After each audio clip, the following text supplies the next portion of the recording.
नमस्कार दोस्तों। Youth of India ने मुझे आपके बीच में लाइव आने का मौका दिया है। मैं उनका धन्यवाद करता हूँ। आपके बीच आने से पहले यूथ ऑफ इंडिया का प्रोफाइल जो है वो मैंने देखा, बड़ा अच्छा लगा। बड़ा ही पॉजिटिव उनका काम चल रहा है और ख़ासकर इस वक्त, इस दौर के अंदर, कोविड-19 के इस सारे दौर के अंदर, महामारी के दौर के अंदर, कोरोना वायरस जिस ढंग से पूरे देश और दुनिया के अंदर फैला हुआ है, इसमें यूथ ऑफ इंडिया का एक बड़ा ही पॉजिटिव रोल है। अलग अलग समय पर अलग अलग इन्होंने पर्सनैलिटीज़ को लाकर उनका लाइव टेलीकास्ट करवाकर इसके ऊपर जानकारी जो है अपने जितने भी व्यूअर्स हैं उनको दी। यूथ ऑफ इंडिया जो है वो हर वक्त ऐसे अच्छे काम करता रहता है। अगर हम यूथ ऑफ इंडिया की जब बात करेंगे तो बात तो यूथ की ही होगी।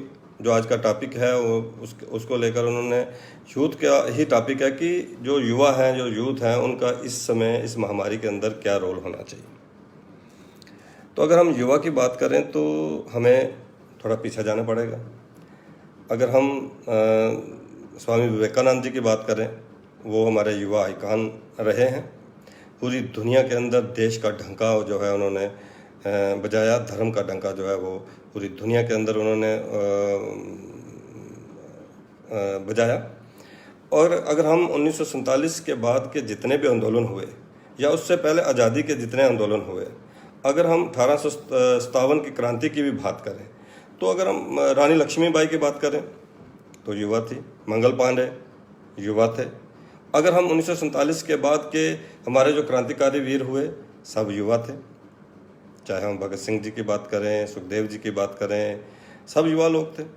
उसके बाद अगर हम इमरजेंसी की बात करें, इमरजेंसी के अंदर जो बड़ा एक आंदोलन इस देश के अंदर हुआ, उस देश के अंदर जो लोग जिन्होंने इमरजेंसी को लीड किया वो सब युवा थे। और उससे युवा की जो परिभाषा निकल के बाहर आई वो आई 18 साल से लेकर 40 साल के जो हमारे देश के जो लोग हैं वो युवा गिने गए कि 18 से लेकर 40 साल तक के जो लोग हैं उन्होंने इस देश के अंदर अहम रोल जो है वो उन लोगों ने यहाँ पर किया।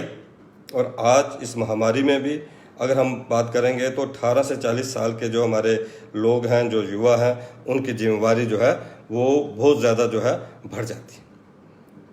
अगर जिम्मेवारी की बात करें, युवा की बात करें, तो हमें अपने पूर्व राष्ट्रपति अब्दुल कलाम जी को कभी नहीं भूलना चाहिए। वो हमेशा अपने भाषण में युवा की परिभाषा दिया करते थे। वो ये कहा करते थे, मैं बड़ा गर्व महसूस करता हूँ, ये देश जो है वो युवाओं का देश है। और अगर इसकी ताकत जो है, इस देश की ताकत जो है वो युवा है, और इस देश की कमज़ोरी भी जो है वो युवा है। वो कैसे, अगर आप पूछें तो जो अगर हम स्किल्ड युवा की बात करें, यूथ की बात करें, या प्लान्ड यूथ की बात करें, अगर देश के अंदर स्किल्ड यूथ हो जाए, प्लान्ड यूथ हो जाए, तो वो एक ताकत है। और अगर देश का यूथ स्किल्ड नहीं है, स्किल्ड की हम बात करें तो यहाँ पर जो आज की जो संदर्भ के अंदर जो परिभाषा आएगी वो प्लान्ड की बात आएगी, समझदारी की बात आएगी। स्किल्ड का मतलब समझदारी भी है, वो उसके अंदर लीडरशिप क्वालिटी की भी बात आएगी। वो कितना जल्दी किसी चीज़ को अंडरस्टैंड करेगा और कितनी जल्दी लोगों के अंदर उसको लेके जाएगा और अच्छे तरीके से अपनी बात रखेगा, वो भी स्किल्ड में आएगा। अगर युवा स्किल्ड है तो वो हमारी ताकत है। अगर वो स्किल्ड नहीं है, प्लान नहीं है, तो वो इस देश की कमज़ोरी है। इस बात को हमें समझना होगा। और इससे इस देश के युवाओं की जो है वो जो युवा हैं उनका रोल जो है बढ़ जाता है। इस महामारी में तो और बढ़ जाता है। मैं अपने युवाओं से कहना चाहूँगा, मैं जब भी यहाँ भी इन दिनों बात करता हूँ तो मैं ये मान के चलता हूँ और कहने की कोशिश करता हूँ कि एक, अगर हम SSS की बात करें, SSS जो है उसमें सेवा आती है, संकल्प आता है और सद्भावना आती है। अगर हम सेवा की बात करें तो युवा को चाहिए कि सेवा का भाव अपने अंदर लेके आए। इस महामारी में वो युवा ये देखे कि मेरे आस पड़ोस में, मेरे मोहल्ले में कोई भूखा तो नहीं सोया। अगर कोई भूखा है तो उसके खाने का इंतज़ाम करने की ज़रूरत है। अगर कोई बुज़ुर्ग हमारे मोहल्ले में है, उनका बेटा है, बेटी है, वो विदेश में है या देश के किसी और कोने में है, तो हमें उनको बीमार हैं, उनको दवाई की ज़रूरत है, तो युवा को चाहिए कि वो देखे और उसमें नोट करे और उनकी सेवा करे। उनको किसी दवाई की ज़रूरत है, बाज़ार से राशन लाने की ज़रूरत है, उनकी सेवा करने की ज़रूरत है, ये युवा को देखना पड़ेगा। दूसरी अगर बात करें संकल्प की, तो संकल्प एक बहुत शब्द बड़ा छोटा है, लेकिन अगर इसकी परिभाषा के अंदर जाएंगे और इसको हम बड़ी खुल के बात करेंगे तो कई घंटों संकल्प के ऊपर जो है वो बात हो सकती है। और इस महामारी में अगर हम संकल्प की बात करें तो पहला संकल्प तो यही है कि हम अपने लोगों को एजुकेट करें कि हाथ जो है साबुन के साथ हर 2 घंटे के बाद धोएं। हम जब भी घर से बाहर निकलें सोशल डिस्टेंसिंग का ध्यान रखें। मास्क के बिना घर से बाहर कभी ना निकलें। हम ये सोशल मीडिया के ज़रिए भी हम अपने लोगों को, अपने साथियों को, अपने भाइयों को एजुकेट कर सकते हैं, बता सकते हैं कि भाई कि इन सब चीज़ों की इस समय बड़ी ज़्यादा ज़रूरत है।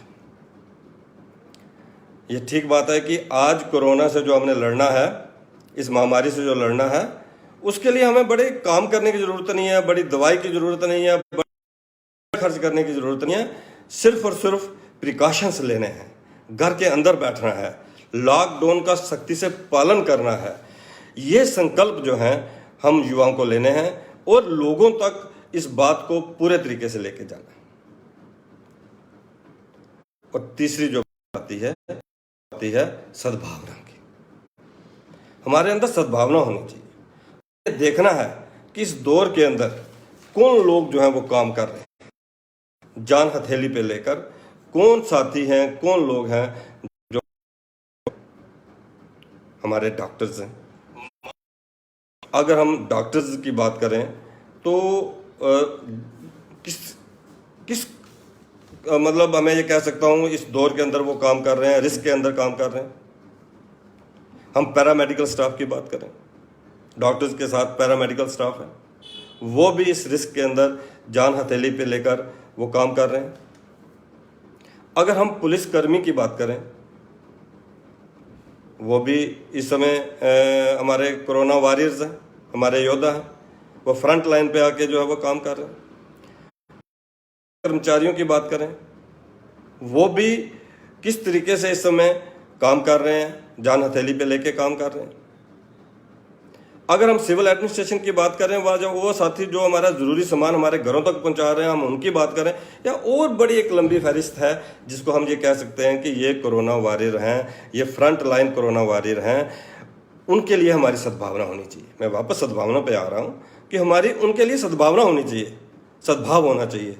हमने देखा कि पिछले दिनों कहाँ पर पुलिस कर्मचारियों के साथ कुछ लोगों ने ठीक नहीं व्यवहार नहीं किया।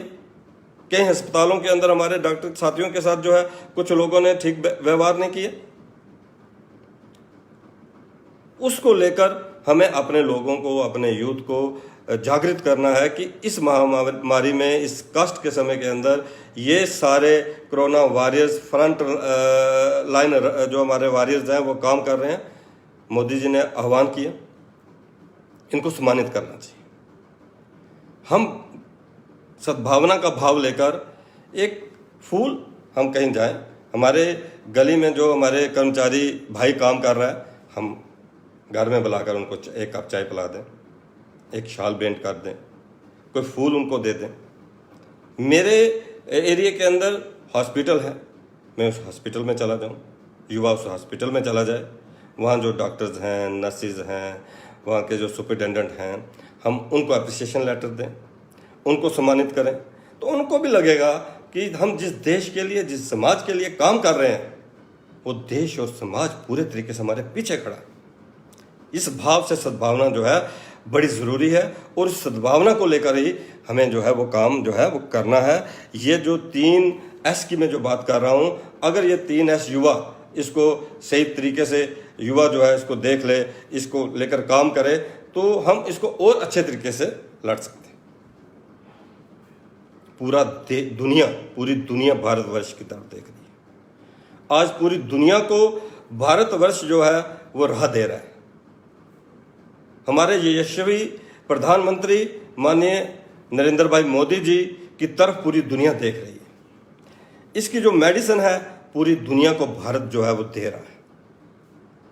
और एक और अपील जो वो की गई, वो की आरोग्य ऐप की, कि हम अपने मोबाइल के अंदर आरोग्य ऐप जो है वो डाउनलोड करें। अब सब लोग जो है मोबाइल है लेकिन वो ऐप डाउनलोड नहीं कर पाते। तो फिर युवा का काम है कि हम देखें कि मेरे मोहल्ले में ये 30 घर हैं, इन 30 घरों में जाकर मैं देखूं आरोग्य ऐप जो है वो डाउनलोड हुई है कि नहीं हुई है। हुई है तो ठीक है, नहीं हुई है तो मैं उनके मोबाइल को खोलकर आरोग्य ऐप जो है वो डाउनलोड करवा दूं। भारत की इस आरोग्य ऐप को जो है पूरी दुनिया जो है आज डाउनलोड कर रही है। इसका सबसे बड़ा जो फायदा है, जो लाभ है, कि अगर कोई कोरोना का जो मरीज है, जो पेशेंट है, जिसको इसका वो वायरस है, तो वो अगर मेरे पास आता है तो जो आरोग्य ऐप जो है वो अलार्म कर देगी कि भाई जो आपके पास साथी आए हैं इनको कोरोना वायरस है। इसलिए ये बड़ी इंपॉर्टेंट ऐप है। इसको हम अपने सब लोगों के बीच में जाकर युवा जो हैं वो डाउनलोड करवाएं। फिर अगर हम बात करें तो लोगों के बीच में जाकर हम जागरूक करें कि हमें इस समय एक्सरसाइज करने की ज़रूरत है सुबह उठकर, क्योंकि हमने अपने बॉडी को ठीक रखना है, अपने शरीर को ठीक रखना है, स्वस्थ रखना है। उसके लिए एक्सरसाइज ज़रूरी है। सूर्य नमस्कार करें, व्यायाम योग करें, या हम अपने छत के ऊपर घर के अगर हमारा लॉन है, लॉन के अंदर हम सुबह शाम जो है टहलें ठीक तरीके से। एक देखें 2 किलोमीटर तक के हम जो है हमारा आना जाना जो है वो हो सके। सोशल मीडिया में युवा इन चीज़ों को डालता रहे, किसी ना किसी तरीके से डाले, चाहे वो कोई पोस्ट करके डाले, चाहे वो छोटी वीडियो बनाकर सोशल मीडिया में अपलोड करे, ताकि जो लोग देखें वो उसका अनुसरण करें। इसलिए जो हमारी एक्सरसाइज है उसके लिए भी युवा को चाहिए कि वो आम लोगों को जागरूक करें। डाइट का हमें ध्यान रखना है। हमें खाना क्या है, गर्म पानी हमें पीना है, हमें ठंडा पानी बिल्कुल नहीं पीना है। हमें स्वस्थ जो है भोजन जो है वो करना है। इसके लिए भी हम अपने जो लोग हैं, अपने लोगों के बीच में जाकर हम इस चीज़ को जो है वो करने का, बताने का जो है वो प्रयास करें। जो हमारे इनिशिएटिव हैं वो बड़े पॉजिटिव होने चाहिए। पॉजिटिव बातें जो हैं वो हम लोगों के बीच में लेकर जाएं। हम घर में बैठकर अच्छा काम करें, क्रिएटिव काम करें। हमारे पास समय है, इस समय में हम भगवद गीता पढ़ें, चाणक्य नीति पढ़ें। आज महाभारत आ रही है, हम देख रहे हैं कि आम बच्चों को महाभारत की कोई जानकारी नहीं। हम महाभारत में जो गीता का संदेश जो है भगवान कृष्ण जी ने अर्जुन को सुनाया, वो भगवद गीता हम पढ़ें, हम रामायण पढ़ें, हम अपने धार्मिक, जिस धर्म से भी हम जुड़े हुए हैं, हम अपने अपने धार्मिक ग्रंथ जो हैं वो पढ़ें। हम अच्छी अच्छी कविता लिखें, हम अच्छे अच्छे लेख लिखें। जम्मू कश्मीर जो यूटी बनी है, अगर हम इसी को पढ़ना शुरू करें, पूरी दुनिया जम्मू कश्मीर को पढ़ती है। और आज हमें भी समय मिला कि हम जम्मू कश्मीर को पूरे तरीके से, अच्छे तरीके से पढ़ें, क्योंकि इसके बहुत भ्रांतियां जो हैं जम्मू कश्मीर को लेके हैं। इसलिए युवा के पास इस समय है कि अच्छे ढंग से वो जम्मू कश्मीर जो है उसको वो पढ़े। आज के दिन मैं युवाओं को एक बात जरूर कहना चाहूँगा कि हम इस समय माननीय प्रधानमंत्री जी को भी अप्रिशिएट करें। जिस ढंग से माननीय प्रधानमंत्री जो हैं वो हमें राह दिखा रहे हैं। जिस वक्त वो कुछ ना, जैसे कल दोबारा 10 बजे उन्होंने पूरे भारत को संदेश देना है टेलीविज़न पे आके। पिछली बार वो जब आए, हमने देखा कि माननीय प्रधानमंत्री जी ने अपने मुंह के ऊपर गमछा जो है वो रखा हुआ था। एक संदेश था, एक बड़ा संदेश था, छोटी बात से बड़ा संदेश था कि मेरे पास मास्क नहीं है, मैं मास्क नहीं ले सकता, मेरे पास मास्क नहीं पहुंचा है, तो मेरे घर में कोई जो साफ कपड़ा है उसे धोकर जो है वो मैं उसका इस्तेमाल करूं। कोई मास्क जो है वो कोई ऐसा नहीं है कि भाई वो एक हमारी पर्सनैलिटी का हिस्सा बनना, ऐसा नहीं है। हमें तो मास्क चाहिए कि हम वायरस से बचें। तो उन्होंने एक मैसेज दिया गांव के लोगों के लिए, गरीब लोगों के लिए, आम लोगों के लिए, कि इसको स्टेटस सिंबल ना बनाते हुए हम गमछे का इस्तेमाल करें। मैं एक बात जरूर आपसे शेयर करना चाहूंगा। परसों यहाँ सेवा भारती का एक हॉस्टल है, दृष्टि उसका नाम है, छात्रावास है, हमारी बच्चियों का छात्रावास है। मैं वहाँ पर गया, वहाँ पर मैंने देखा कि कोई बच्ची सेकंड में पढ़ रही है, थर्ड में पढ़ रही है, फोर्थ में पढ़ रही है। उन्होंने सिलाई मशीनें रखी हुई हैं और मास्क बना रही हैं। जब वहाँ पता चला कि जब से ये महामारी आई है, रेगुलर वो बच्चियाँ, स्कूल बंद है, लेकिन उनके मन में आया कि हमें भी कुछ योगदान देना है, हमें भी कुछ काम करना है, तो उन्होंने मास्क बनाने शुरू कर दी। 60,000 मास्क जो हैं वो उन बच्चियों ने बनाए। आज पूरे देश के अंदर युवा जो है बाहर निकला हुआ है, काम कर रहा है, और काम करने की जरूरत है। बस्तियों में हम जाएं, देखें कि भाई बस्तियों के अंदर राशन की जरूरत है तो राशन पहुंचाएं। अगर हम एक एक बस्ती ही अडॉप्ट कर लें कि मेरी बस्ती कोरोना फ्री बस्ती, उसमें हम सैनिटाइजर दें, उस बस्ती में जाकर उसकी साफ सफाई का ध्यान रखें, उस बस्ती के अंदर मास्क जो है वो हम प्रोवाइड करें, उस बस्ती के अंदर जो राशन है वो हम प्रोवाइड करें, तो मैं मान के चलूंगा कि अगर हम युवा लोग एक एक बस्ती, 30-30 घरों की एक एक बस्ती, 18 से 40 साल के जो युवा हैं, एक एक बस्ती जो है वो हम अपने अडॉप्ट कर लें, तो कितना काम आसान हो जाएगा।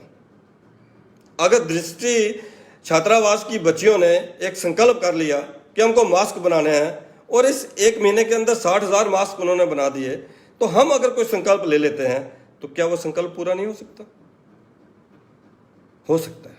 इसलिए मैं आज यूथ ऑफ इंडिया के माध्यम से जो भी साथी मुझे सुन रहे हैं, मैं आप सबको ये कहना चाहूँगा, इस समय हमें आगे नहीं आना है, हमें काम करना है, प्रैक्टिकली काम करना है। मुझसे जो बन पड़ता है वो काम जो है मैं करूँगा। मैं कविता लिख सकता हूँ। तो पिछले दिनों मैं घर में बैठा हुआ था, तो मन में आया कि कविता लिखते हैं। तो छोटी सी कविता जो है वो मैंने कंपोज की, वो मैं आपके सामने रखता हूँ। वो कविता, नायक हैं जो इस जंग के, उनका सम्मान कर, तुम भी तो इसमें कुछ योगदान कर, तुम भी तो इसमें कुछ योगदान कर। बैठ कर कोरोना का संहार कर, बैठ कर कोरोना का संहार कर, जीतेगा भारत तक, जीतेगा भारत तक। कर शपथ, कर शपथ, कर शपथ।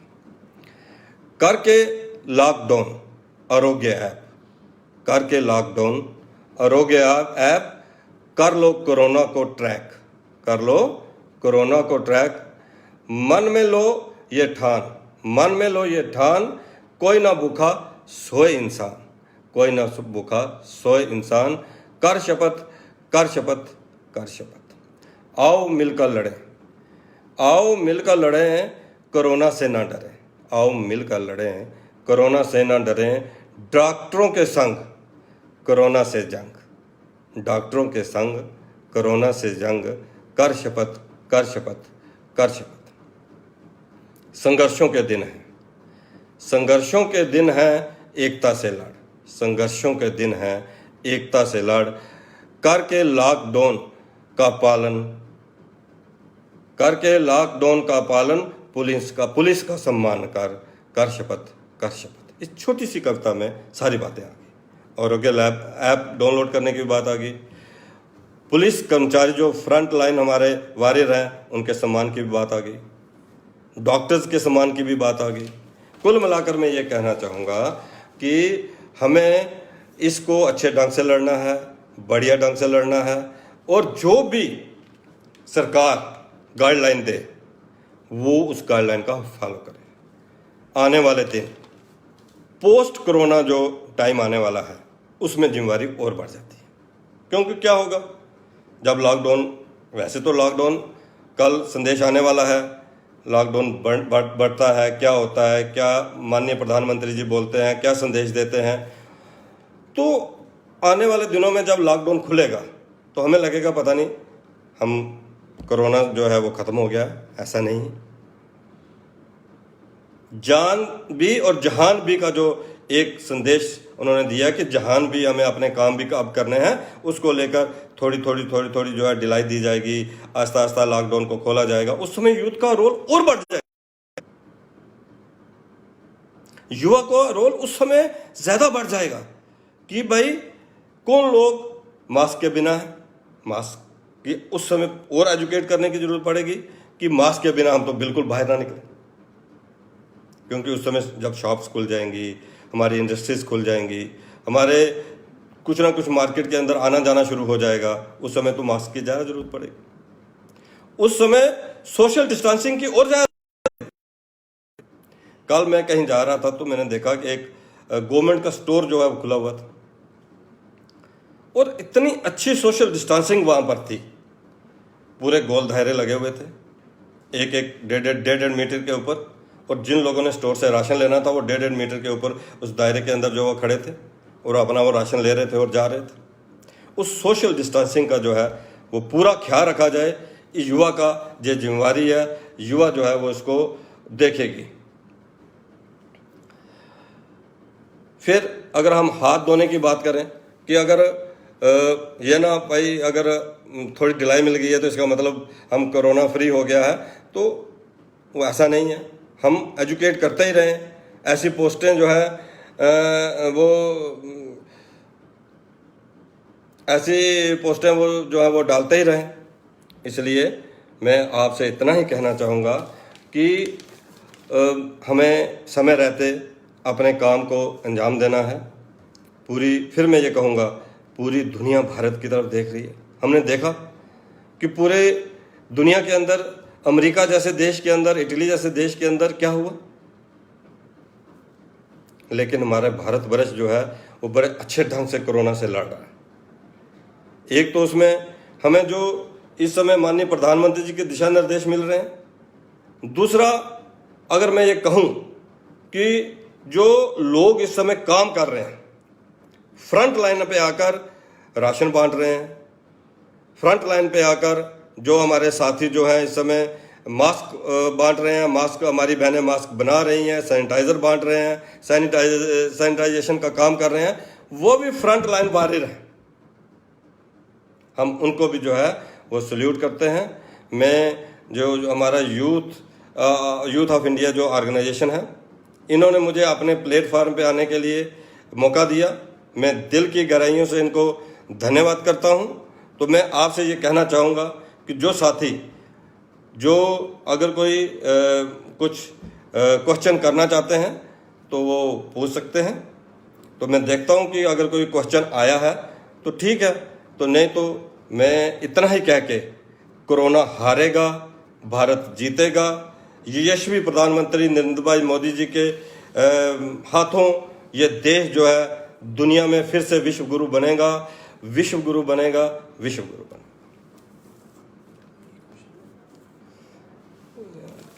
रोल ऑफ युवा इन नेशनल डेवलपमेंट। जहाँ तक हम नेशनल डेवलपमेंट के अंदर युवा का रोल की बात करें तो युवा का ही रोल है। अगर मैं फिर ये बात कहूँगा, कई बार हम पढ़ लिख के हम बीटेक करके आ जाते हैं, हम एमटेक करके आ जाते हैं, हम एमबीए करके आ जाते हैं, हम पीएचडी करके आ जाते हैं और घर में आकर बैठ जाते हैं, सरकारी नौकरी के लिए बैठ जाते हैं कि भाई सरकारी नौकरी नहीं मिली, पर मैं कुछ नहीं कर सकता, मैं अकेला हूं। तो उस समय सुभाष चंद्र बोस को जरूर याद करें। अकेले उन्होंने आज़ाद हिंद फौज का विदेश में जाकर जो है उसका निर्माण किया। कितनी बड़ी बात है। अंग्रेजों का पहरा और उस पहरे को तोड़कर वो निकल जाते हैं और आज़ाद हिंद फौज का जो है वो निर्माण करते हैं। कितनी बड़ी बात है। अगर हमें लगता है कि मैं अकेला कुछ नहीं कर सकता तो भगत सिंह को जरूर याद करें।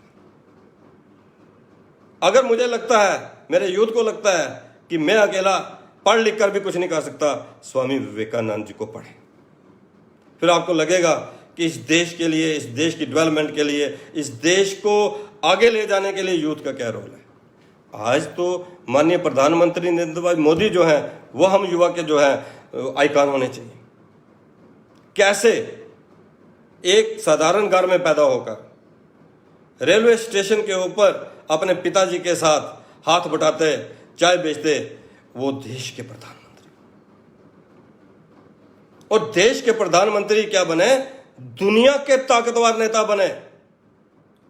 आज दुनिया उनकी तरफ देख रही है।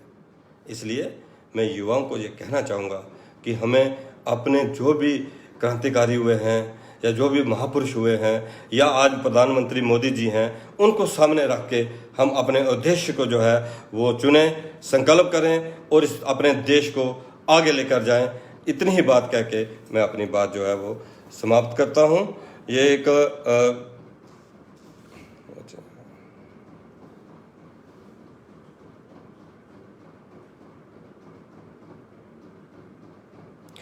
अभी मुझसे ये पूछा गया है कि एक साथी पूछ रहे हैं कि आप अपनी जर्नी के बारे में बताएं। तो मैं भी ये कह सकता हूं कि मैं भी एक साधारण परिवार में जो है वो मेरा भी जन्म हुआ है। बीएससी एलएलबी करने के बाद वकालत की, राजनीति में रुचि थी, इसलिए भारतीय जनता पार्टी को ज्वाइन किया। एक हिंदुस्तान के और जम्मू कश्मीर के एक सीमावर्ती ज़िले राजौरी के अंदर जो है मेरा जन्म हुआ और वही मेरी कर्मभूमि है।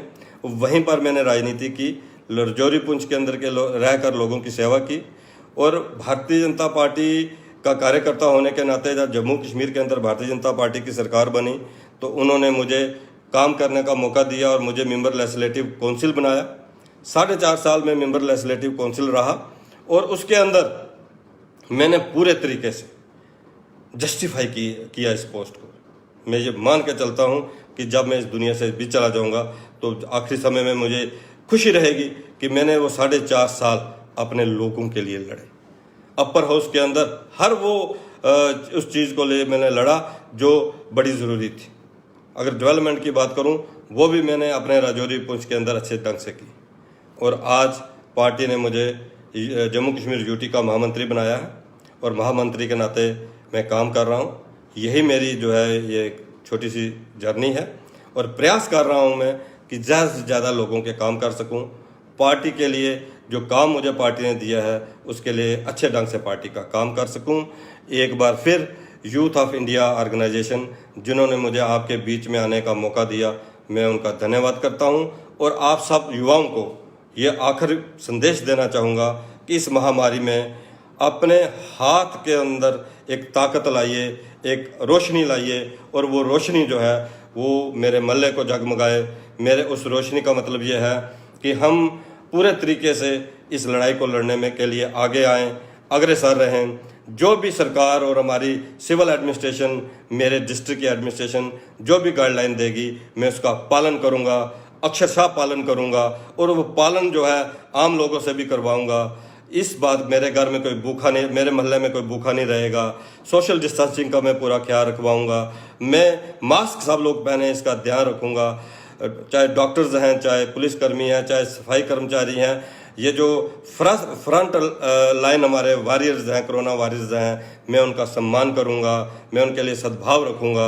इस बात का हम जरूर ध्यान रखें और यही कहकर मैं अपनी बात समाप्त करता हूं। धन्यवाद।